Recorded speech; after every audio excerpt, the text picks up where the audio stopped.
Olá, meus amigos, minhas amigas, sou o professor Luiz Antônio de Carvalho e com muito prazer, muita satisfação estou aqui para ministrar mais uma super aula para vocês. Essa aula é a aula que a gente vai tratar sobre o Sistema Financeiro Nacional, inclusive é a primeira aula do módulo de conhecimentos bancários, tá certo? É uma aula importante. Nessa aula eu tenho como objetivo da aula te apresentar a estrutura básica do Sistema Financeiro Nacional, que é uma introdução para as próximas videoaulas, na qual a gente vai trabalhar cada entidade componente desse Sistema Financeiro Nacional. Quando nós falamos Sistema Financeiro Nacional, significa dizer o seguinte, é um sistema todo articulado entre si, tá? Articulado e organizado. Nós temos lá aquelas pessoas que editam as normas, nós temos as entidades fiscalizadoras, supervisadoras, nós temos as entidades operadoras, ou seja, todo um conjunto de entidades devidamente organizadas e articuladas entre si, que formam o Sistema Financeiro Nacional. Antes de apresentar essas entidades para vocês, vocês têm que entender uma ideia básica do Sistema Financeiro Nacional. Nós vivemos num país capitalista, né? E o país capitalista, né, o capitalismo em si, gira em torno do quê? Dos recursos, do dinheiro. E sobre os recursos do dinheiro financeiro, nós temos uma instituição financeira, e essa instituição financeira é chamada de bancos. Professor, qual que é o produto dos bancos? O produto dos bancos nada mais é do que dinheiro, né? Recurso, dinheiro. O que o banco faz? O banco trabalha com o dinheiro dos outros. Não é isso? Por isso que precisa de uma regulamentação bastante precisa para dar o quê? Estabilidade no sistema financeiro nacional.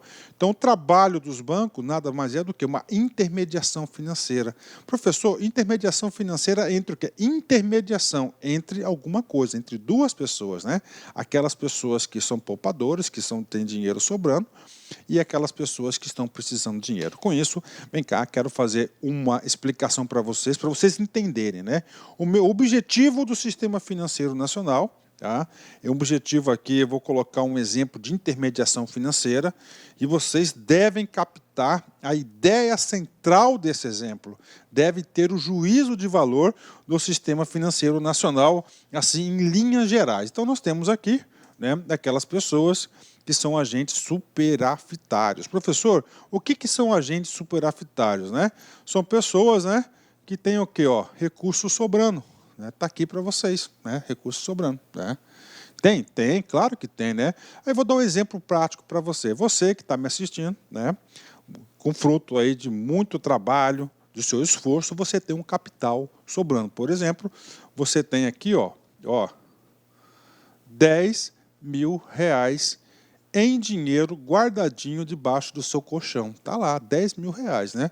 O que acontece? Você está sobrando, tem esses 10 mil reais, você é um agente superafitário, você não está precisando, você é um agente poupador. Tá? E o que você faz? Você pode deixar o dinheiro lá debaixo do seu colchão, né? Guardadinho lá, coloca lá, fica até as cédulas bem fininhas, né? Está lá, 10 mil reais. Mas o que acontece? Você coloca ali, você não está ganhando nada com esse dinheiro. Gente, a regra do capitalismo, a regra do dinheiro é fazer o dinheiro circular. Toda vez que o dinheiro circula, ele tem que gerar alguma coisa, um rendimento, alguma coisa. E aí você tem uma brilhante ideia, né, de você ir em qualquer banco, qualquer instituição financeira e fazer uma aplicação. Olha aí. Tá? Fazer uma aplicação. Então, você faz uma aplicação, essa aplicação aqui você faz no banco. Uma instituição financeira qualquer, pode ser a Caixa Econômica, Banco do Brasil, Itaú, Bradesco, ou seja, qualquer banco aí. Claro que você vai fazer uma pesquisa para verificar o seguinte, qual é o banco que está oferecendo a melhor taxa de aplicação. Vamos supor o seguinte, que o banco que você verificou está te pagando aí uma rentabilidade excepcional, maravilhosa, tá? De 1%, tá? Fala para mim qual que é esse banco, tá? Que quando tiver dinheiro eu vou aplicar 1% ao mês, uma rentabilidade fantástica. Ou seja, cada 10 mil reais, a 1% ao mês, você vai ter uma rentabilidade de 100 por mês, né? Se tivesse lá no colchão, você podia ainda correr o risco de perder esse dinheiro, acontecer alguma tragédia, né? E lá não, está no banco guardadinho. Então, o banco fez o quê? Uma captação desse recurso. Professor, mas por que o banco vai fazer isso? Vai dar 100 para você, né? Porque é o seguinte, ao mesmo tempo que nós temos agentes superavitários, nós temos agentes deficitários, agentes que precisam de dinheiro, né? Outro colega nosso, né? Está precisando de quê? Está precisando de dinheiro, né? Então, essas pessoas recorrem à instituição financeira e faz um empréstimo, né? Olha aí. Ele faz um empréstimo, né? Ele faz um empréstimo. Só para completar o nosso exercício, porque a nossa aula é integrativa, em todas as aulas eu procuro trabalhar conceitos dessas aulas e aulas futuras. Você foi lá no banco, voltando um pouquinho aqui, ó, vem comigo aqui, tá? Tem 10 mil reais, você aplicou no banco, né? Chegou lá o gerente do banco e falou assim, ó, fulano, ó, cara, aplica aí, né, no CDB, né? Certificados de Depósitos Bancários. Esse aqui é um produto bancário, tá? De investimento. Ele está tendo uma rentabilidade de 1%. Ok, um produto bancário. Aí, tem uma pessoa que está precisando de recurso, vai no banco, né? Eu acho que hoje em dia tem mais pessoas no vermelho do que no azul. Vai lá no banco, está precisando de dinheiro. Aí o gerente do banco espertamente fala assim, não, eu vou fazer o seguinte, eu vou implantar para você um cheque especial de 10 mil reais, né? Ele vai conceder um contrato de empréstimo, um produto bancário, chamado cheque especial. Olha aí, cheque especial. Esse cheque especial, quando o fulano aqui, o agente deficitário utilizar, ele vai estar pagando aqui, ó, 8% ao mês, né? 8% ao mês, né? Então temos aí 8% ao mês. Ou seja, o banco capta recurso a 1%, tá? E ele vem o quê? Ele vem conceder, ele vai emprestar esse dinheiro a 8%. Eu estou colocando aqui uma taxa bastante conservadora, tá? Então, isso aqui vem a ser o quê? Isso aqui nada mais é que uma intermediação financeira. Isso aqui é uma, tá, das ações do Sistema Financeiro Nacional. E nós temos o que? Várias entidades, né? Temos entidades que irão editar as regras, as diretrizes que o Conselho Monetário Nacional, as entidades que vão supervisionar todas essas operações aqui, que é o Banco Central, e, claro, o sistema operativo, que é o banco, entre outras instituições. Então, olha só, então essa aqui é uma das operações que tem como objetivo o Sistema Financeiro Nacional, a intermediação financeira. Tudo isso aqui envolve o quê? Ó, recursos, né? Como envolve recursos, né, dinheiro, nós temos que ter o quê? Uma gigantesca regulamentação para provocar o quê? Equilíbrio, desenvolvimento entre as partes. Equilíbrio, desenvolvimento entre as partes. Por exemplo, o banco tem que ser controlado, né? Senão ele chega aqui e ele vai cobrar 50% ao mês, né? Ele capta por menos de 1% que ele está pagando aqui, ó, e ele vai aqui, ó, 50% ao mês, né? Tá? Então, o que acontece? Então, isso está errado, né? Então, eu estou colocando aqui para vocês entenderem todo esse mecanismo aí que nós temos aí, tá? Todo esse mecanismo que nós temos no Sistema Financeiro Nacional. Com isso, nós já vimos o primeiro assunto da prova, que isso pode cair na prova de vocês, né? Os concursos cobram isso, todas as bancas, Banca Sesgran Rio, Banca Fundação Getúlio Vargas, CESP, todas elas cobram isso. Então, você tem que saber, vou aprofundando mais um pouquinho, que o Sistema Financeiro Nacional ele é formado por dois grandes agentes, né? Primeiro, os poupadores, os agentes superavitários. Então, poupadores, superavitários é a mesma coisa, né? Eles têm os recursos sobrando, vão aplicar no Sistema Financeiro Nacional e vai para os devedores, né?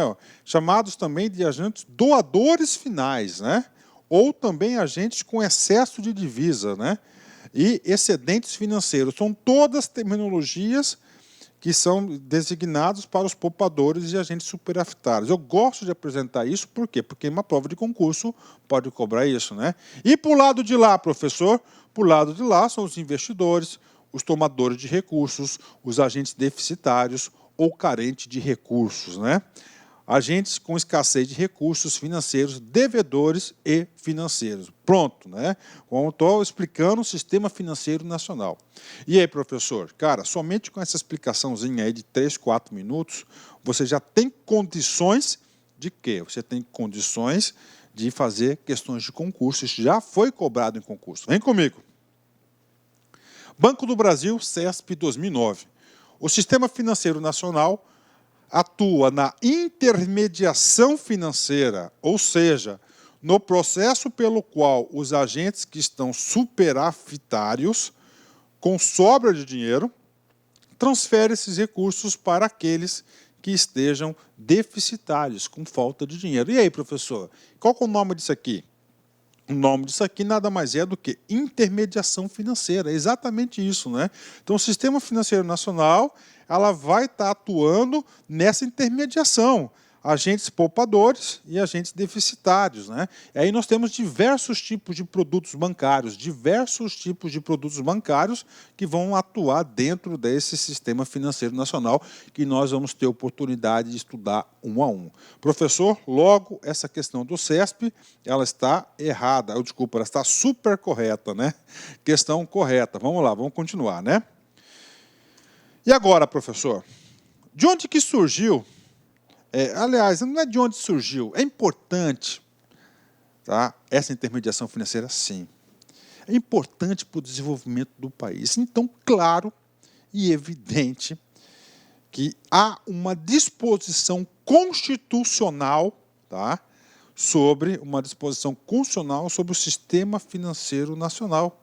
Lá no artigo 192 da Constituição Federal de 88, traz a previsão do Sistema Financeiro Nacional. Vamos lá, o Sistema Financeiro Nacional é estruturado de forma a promover o desenvolvimento equilibrado do país, olha só, de forma a promover o desenvolvimento equilibrado do país, né? Olha só, quero falar para vocês aqui, ó. Olha só, vem comigo, gente, vem comigo. Ó, desenvolvimento equilibrado, a pessoa está precisando de dinheiro, às vezes, para fazer o quê? O investimento. Então, se o banco cobrar 50% ao mês, inviabilizou o investimento do cara. Por isso que tem que ter, olha só, estruturado, então é todo ele estruturado e regulamentado, tá? Porque envolve recurso. E que mais? É a servir os interesses da coletividade. Professor, interesses da coletividade, sim. Por exemplo, um produto financeiro que nós temos é o Fundo de Garantia por Tempo de Serviço, na qual a Caixa Econômica é curadora. Tá lá um recurso que está depositado na Caixa Econômica, na aula da Caixa Econômica. Nós iremos estudar com mais profundidade esse assunto. E aí, professor? E aí o seguinte, olha só, aquele recurso ali que é aplicado, ele empresta para o próprio governo para fazer o quê? Saneamento básico, esgoto e assim por diante, né, cara? Habitação, isso é o interesse do quê? Da coletividade. Então, tem uma norma maior que é para servir os interesses da coletividade.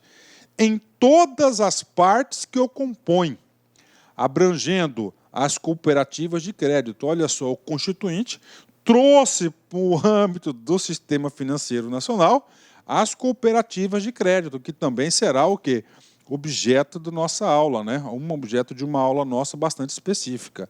Será regulado por leis complementares. Olha que coisa interessante, né? Então, será regulados por leis complementares. Parou? Vem comigo. E agora, professor, qual que é essa lei? Essa lei ainda não foi editada, né? O nosso Congresso ainda não editou, mas tem a lei 4.595, tá? Que é uma lei importantíssima para os nossos estudos, né? Nós iremos aí indiretamente estudar essa lei inteira no decorrer de nossas aulas, né? Que ela é uma lei ordinária, mas ela foi recepcionada pela Constituição e ela tem aí status de lei complementar. Então, a lei é a Lei 4.595, que disporão, inclusive, sobre participação do capital estrangeiro nas instituições que eu integro e tem a regulamentação específica para isso. Então, esse é o artigo 192, né? Bacana, do Sistema Financeiro Nacional. Vamos embora, vamos continuar, né? Professor, fecha um conceito para a gente aí, para a gente poder desenvolver melhor a aula. Sim, conceito do Sistema Financeiro Nacional. É um conjunto de instituições. Tá?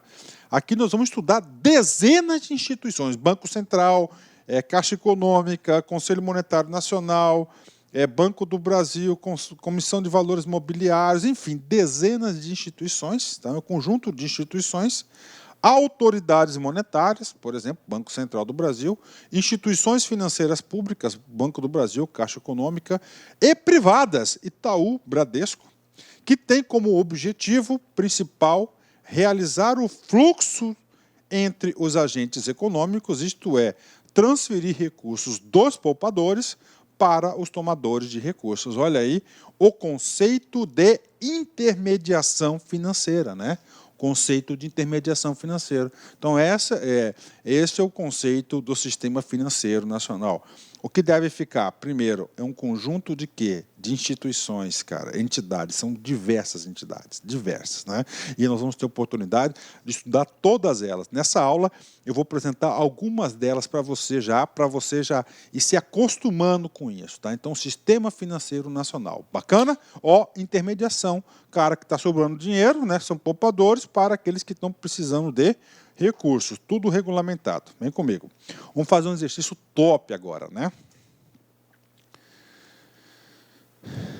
Banco Nacional do Nordeste, Banco do BNB, Banco do Nordeste Brasileiro, Fundação Getúlio Vargas, 2014, cargo de escriturário. Olha essa questão aqui. A função clássica das instituições financeiras é a de fazer repasses dos recursos captados dos agentes econômicos superafetários aos agentes econômicos deficitários, por meio de operações de crédito, empréstimo é uma delas, né? Em relação aos fundamentos do crédito, assinale a alternativa correta. Ok, vamos lá, comando da questão, ele está falando que é de intermediação financeira, né? Então, o banco vai captar, por exemplo, a 1% e vai emprestar esse mesmo recurso para outra pessoa a 8%, por exemplo, né? Vem comigo. A questão em si, ele quer saber o seguinte, o custo do dinheiro.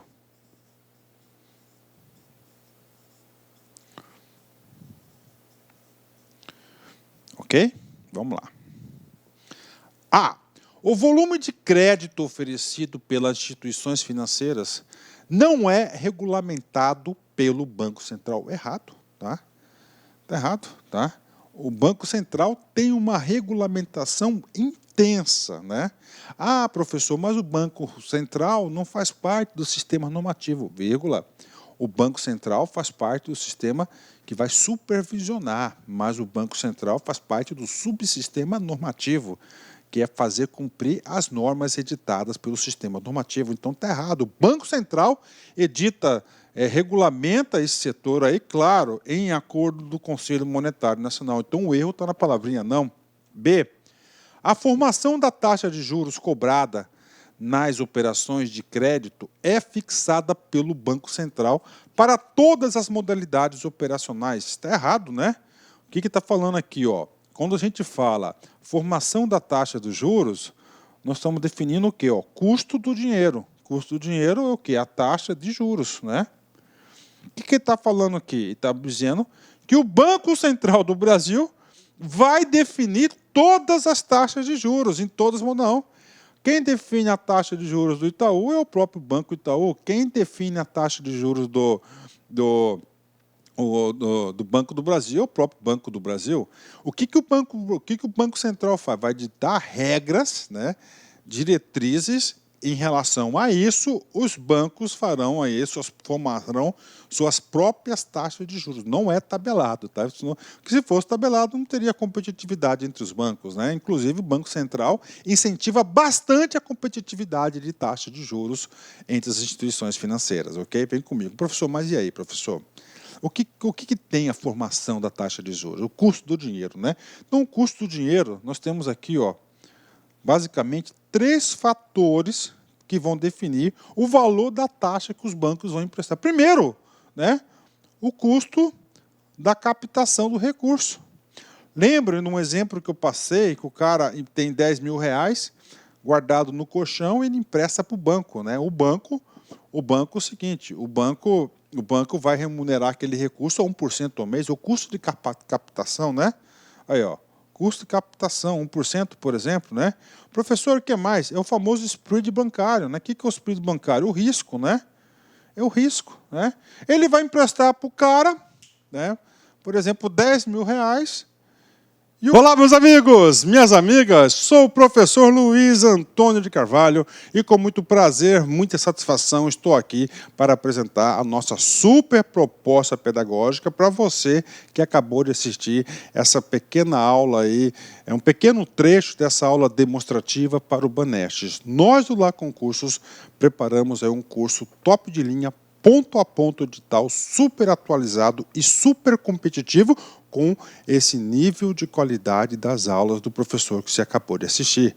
Temos 3 professores para esse curso, para essa caminhada. O professor Sidney Martins, de língua portuguesa, um dos melhores professores de português do Brasil. O professor Jefferson Fiel, professor top de linha. E o professor Luiz Antônio, o responsável pelo Lá Concurso. Gente, olha só, quero fazer um chamamento para vocês.